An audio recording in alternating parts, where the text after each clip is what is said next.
നിരവധി ആളുകൾക്ക് നേരെ CBI കേസുണ്ട്, ED കേസുണ്ട്, IT കേസുണ്ട്.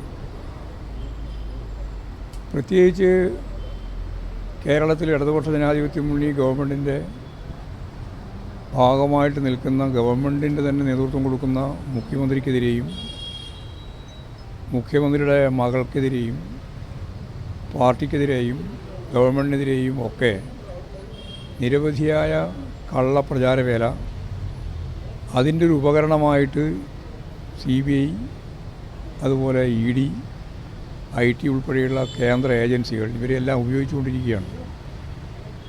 അത് കേരളത്തിലാവുമ്പോൾ VD സതീശന് രാഷ്ട്രീയമല്ല, അത് ശരിയായ CBI ആണ്. എന്നാൽ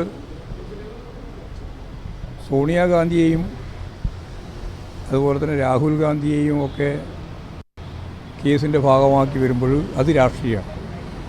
ഞങ്ങൾ ഉറപ്പായിട്ട് പറയുന്നത് ഇവരുടെ ഒരു ഇടപാടാണ്, ഭരണവർഗത്തിൻ്റെ ഒരു കടന്നാക്രമത്തിൻ്റെ രീതിയാണ്.